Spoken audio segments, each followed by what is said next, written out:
Creating your own reality. Is it possible for me?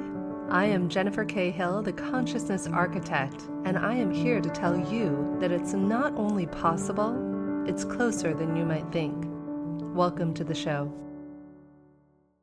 Hello, friends, and welcome back for another episode of Regarding Consciousness. I am Jennifer Hill, your host of this show and CEO of OptiMatch, App. And we're here today to talk to an incredible thought leader who I had the privilege and honor of meeting her a couple of months ago through a mutual friend, Esther Wildenberg. Esther has some incredible life experiences in addition to being the co-founder and president of Code Founders Technology. She is committed to empowering women while leaving a sustainable legacy for today and for the next generation. She's an accomplished consultant, coach, advisor, speaker, and facilitator. With over 2 decades of international experience, she understands culture, diversity and inclusion, and the power of team like no other. Esther, you've had such an incredible journey. You've been CEO of a company with over, I think it was 800 employees. You've had a few near-death experiences. Tell us a little bit about what's brought you here today and how it's become one of your life's missions to help people awaken their divine purpose. It's already a while ago. I think my first journey in life was not the easiest. My childhood was not the easiest, and I grew up as an identical twin, so I had to fight my own identity into this world. And then literally, and I became a dentist, totally in the dentistry world. I was totally unhappy in the dentistry world. And I thought, why did I do this? And it's only because of the influence of parents and neighbors, and I thought it would be great for me, and I rolled into it. And then I was really, really clear too. I was talking to God and talking to guys, and please, Spirit, help me. Like, I don't want this. What is my next step? And then I was in an accident. Now, that was a really big wake-up call for me. And I was in a really painful situation, whereas in the hospital for a very long time, the ICU for almost 4 weeks. I had 2 near-death experiences, 2 totally different experiences, but it gave me a real insight on that I had to come back. It was really like, no, you have to go back, because I literally didn't want to. Like, when I saw the other side, oh yeah, no, this is wrong. Is it? Oh no, you got work to do. It was a very clear message for me. And then I continued my whole journey after a 3-year rehab of all the physical damage and emotional impacts. I went on a very spiritual, divine journey of finding my life purpose and really doing the work to actually then practice it and live it, because I had my message, but I knew there was a gap between the message and being ready to share with others. So that's in a nutshell where the transition happens in my life. So when it comes to divine purpose, Esther, I feel like so many of us, that's the only purpose, right? Like, why are we even all here? Yeah, your divine purpose could be to have a family. It could be to speak, to maybe even be a good friend. How do we even begin to distill divine purpose, and how do you help people to understand that for themselves? It's a really good question. I think that's the question most people walk around with their whole lifetime. And we don't learn anything about that topic in school or in our education in any level. So it is just when you get connected to someone that talks about your spiritual talents or your divine purpose, or what is your bigger why you're on this planet, that people are like, what do you mean? I'm a mom. Or is there anything more than that? So I became very passionate about that question after my near-death experience, because I realized I had a wake-up call at 23. I was on the wrong path. It was for sure not my path. But what do we know when we're teenagers and in our young 20s? We just do what everybody thinks we should be doing. And then we realize it's not our path. And most of the time, people get a wake-up call when there is a big, impactful event in their life, like divorce or bankruptcy or cancer or a big loss or anything that disrupts their norm. And I felt like, why are we waiting for those disruptive moments? And I was lucky and blessed. I had it at 23, but most people I know get it in their 40s or 50s. And then suddenly they're in a rush because they don't know how long they have. So I became passionate sharing this with younger generations, and especially women, because there is this expectation you have to become a mom, and now even the timeline and the clock is ticking, and we get so much pressure as women. You have to be a mom, and you have to be independent working, you have to be a spouse, and all great things, but there is more. And so how I help people, besides people get it when there is a big event happening in their life, I see that shift. And how can we wake people up to start finding that in themselves now? Mm. No better time than now. I don't care how old you are. You can be 15 watching this or 85. The time is now. If you didn't find it in between, it's that, right? So that is what I talk about, what I love talking about, and love inspiring and do some exercises around it and inspire to find that time to connect with your personal why, not your parents, not your partner, not any employer or anyone who came across your path is telling you what you should be doing. What is really your core joy and passion in this lifetime? So that's a big thing. Yeah, it's so true. I think it's a thing that causes us so much pain because sometimes, as one of my teachers and dear friends who we've had on the show, Arthur Samuel Joseph, says, we get knocked, like the universe knocks and says, Esther, I have a mission for you. And you're like, wrong person, not me. And that mission could be to have kids, and it could be to be a speaker or thought leader. It could be to be a great person. There's just so many ways. How do Yeah. you know what your purpose is? Because I feel like some people feel like, my purpose isn't good enough. Being a mom isn't good enough, or just having a good life isn't good enough. How do we know? What are the secrets that illuminate the path when we know we're on our way to our divine purpose? I think the best way to do that self-assessment, if you feel inside every day when you wake up, there's more for you. There's something bigger than being a mom. I'm a mom. I have a 4-year-old. I became a mom at 46. So it changed everything, but it's not everything. I love having a child and I love him, but it's not my only thing in life. You can have several purposes or divine journeys in one lifetime. It doesn't need to be one thing. And as you have that feeling inside of you in your guts or in your heart, or when you wake up or you're dreaming about things, there's so many signs that you can, if you learn to listen to it, that there's something more for you. And for some people, it is literally being a mom and a great partner. That is why they're here. And they're totally satisfied and happy. The moment there's still something aching inside of you, and you have this, there is something I want to do, but I don't know what, that means there is something bigger waiting for you. And you just get tapped or tickled by the higher source. So, hello, I'm tickling you. It's time to move a little bit and listen and receive some of the things I tried to share with you. What I learned is living around the world and traveling over 45 countries and meeting so many people. There's one thing in general, most cultures don't take enough time to be quiet, alone, sit with self, meditate, and just, why am I here? What do I really want to do? And like that 5 million in my bank account, what would I do every single day to go to bed the most fulfilled, happy person and wake up blessed and grateful? That is the big question. And I think that question, we don't get that asked in school or at the university or wherever we go. Nobody asks ever that question. Although it was always my first question I asked anybody I hired in any company I ever worked for or worked with as a consultant. This was the first question I asked. And I'm like, I stuff real big. I thought I was staying here for a job. Yes, but I need to know. Say the one more time. Say the question one more time, Esther, because it's so important. Can you repeat it?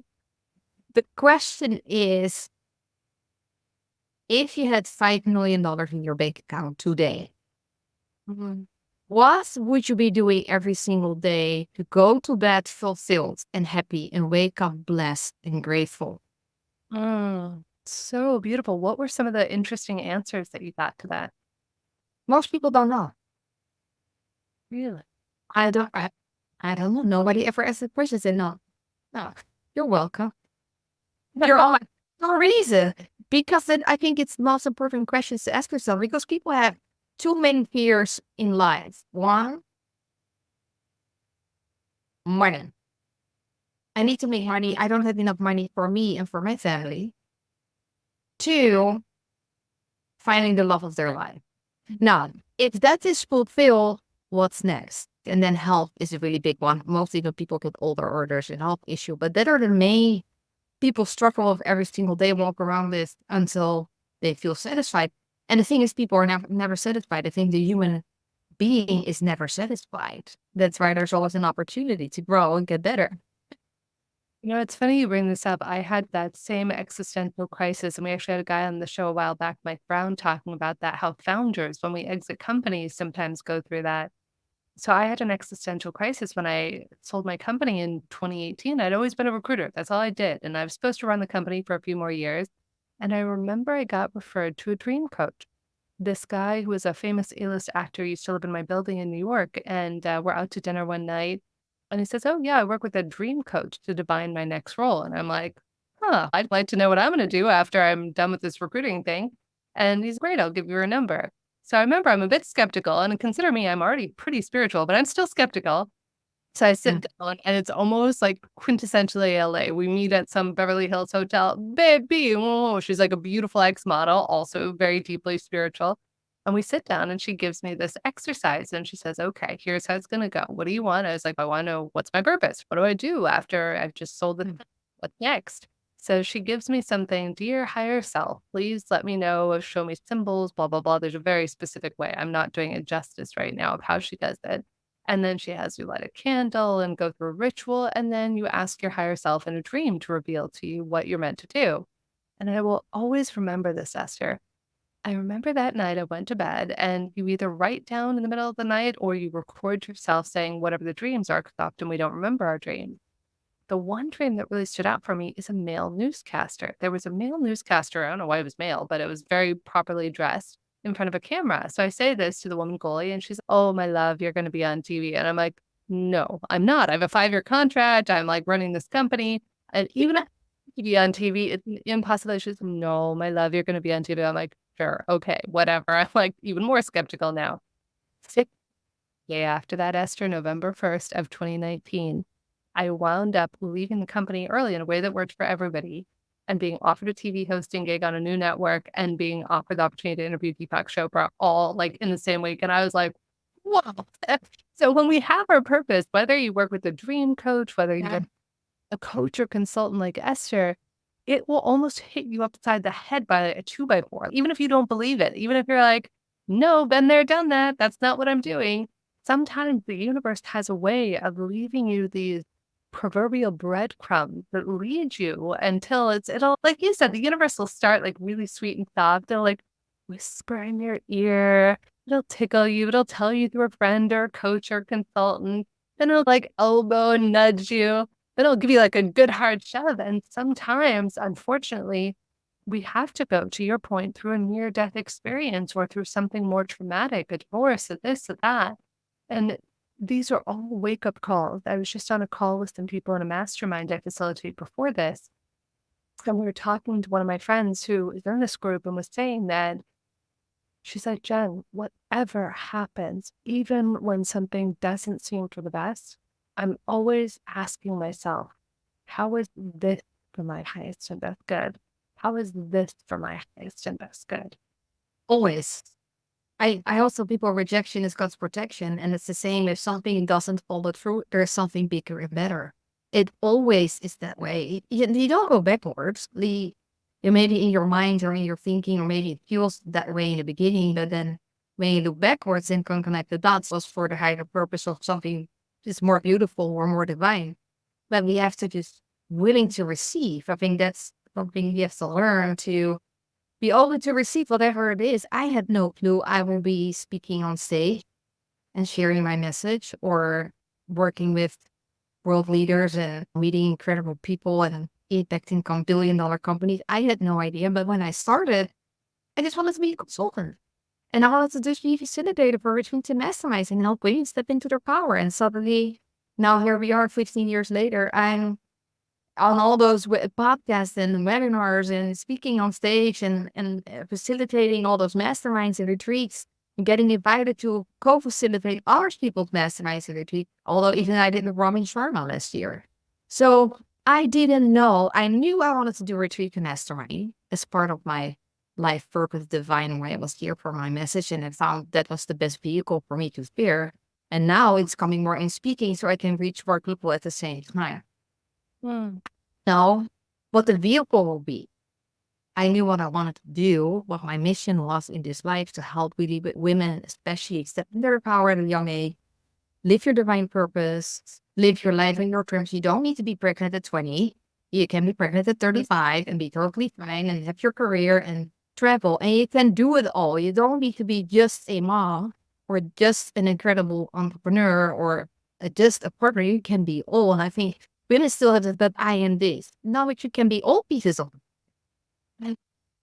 Have you ever heard of Gene Keys at all? Did I go through that with you and Sherry? No.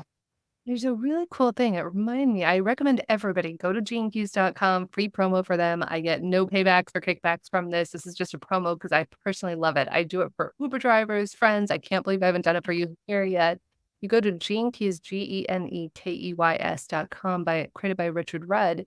It's a derivative of human design, but you can get your free profile on there. And one of the first things it tells you is your purpose. And I love this because it'll say, my purpose, I think, is to manifest the gift of adventure, is like the one liner.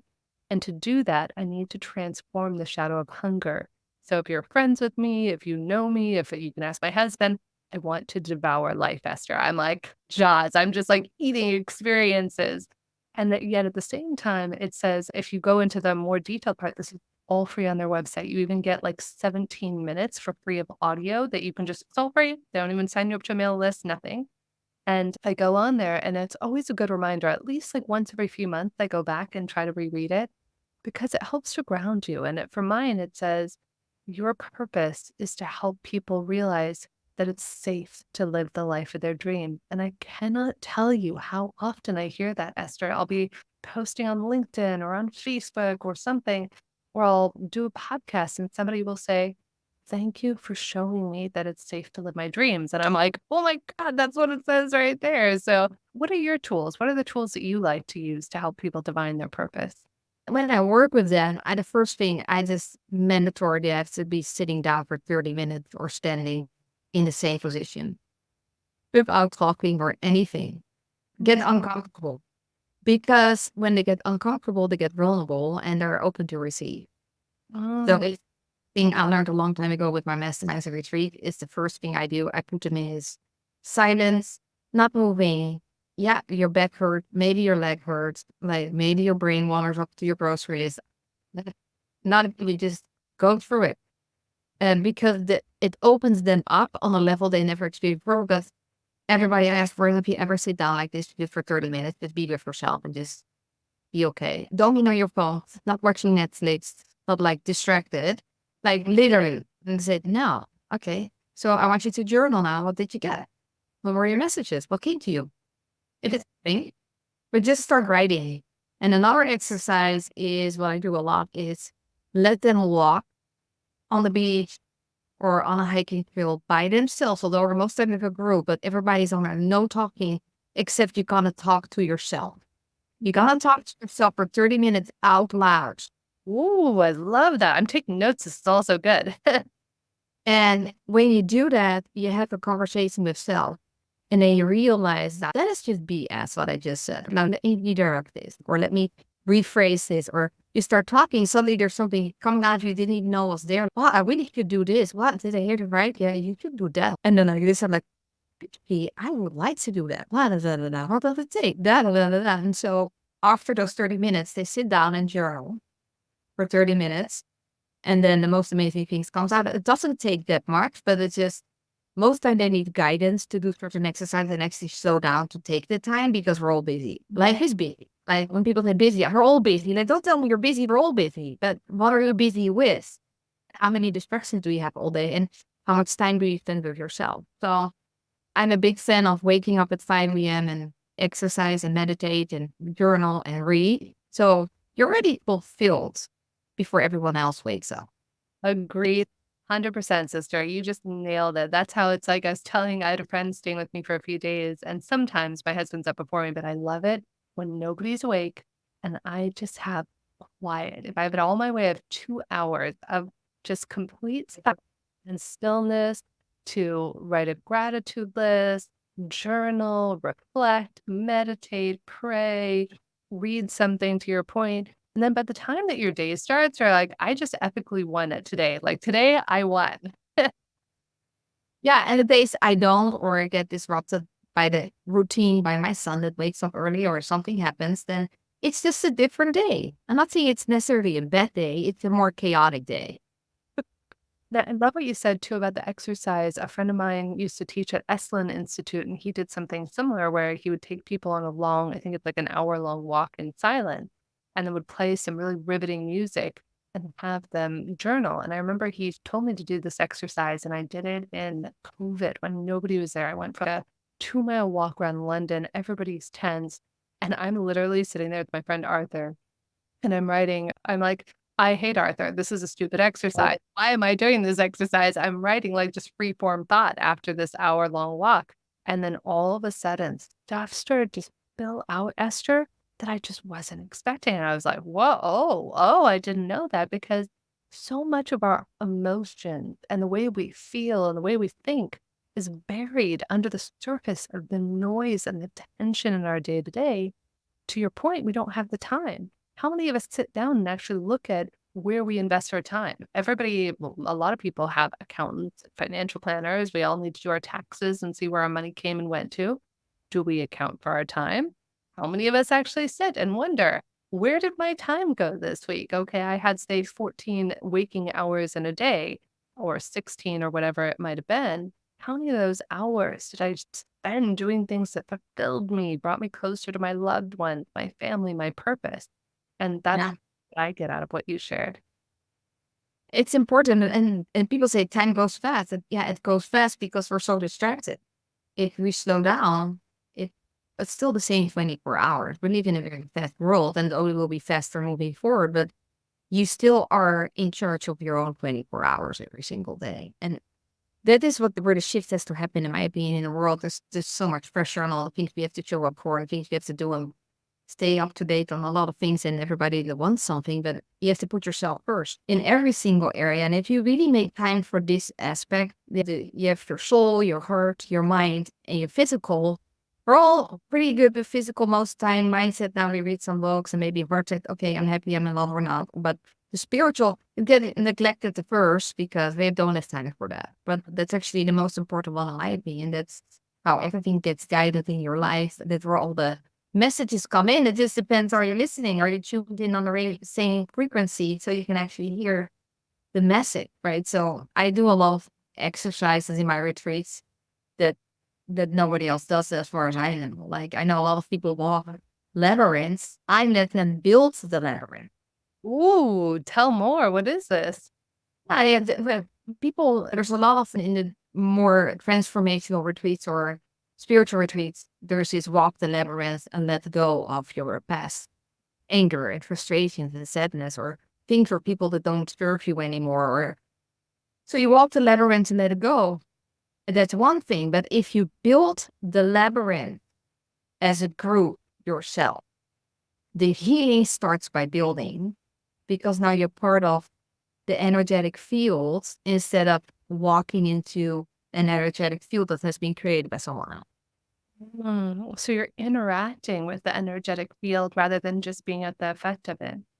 Instead of arriving and walking it, I let them hide to it, be quiet, and start give them an exercise to prepare. And then they build it as it grew, and then they have to walk and let it go. And then the most times I said, I asked what was the most impactful of the whole exercise. Hiking up a hill, you're gonna puff your lungs out. Then, because when people exercise, they get out of their mind. I need them out of their mind before I do any exercise. That's why I give them something hard to do, most by physical. And then the building, finding the sticks and the rocks and whatever you can find to actually create the framework to walk it. And then find a way energetically as a team to actually create all on the same page, because if one goes a circle, another goes a square, another goes like an oval, and other goes this way, another goes this. There's a component, and then the walking and the letting go, and then the celebration, and they always say the building of the labyrinth, because it took them totally out of their mind. They were focused on building something, creating energetically. That it's the collective healing started right there. So the walking was easier and went deeper than if you just walking.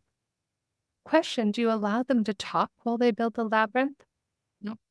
No talking. Cool. I'm taking copious notes right now. This is so powerful, Esther. I love this because at the end of the day, why do we all incarnate? Why are we all having this human experience to taste chocolate, get married, fall in love, experience loss?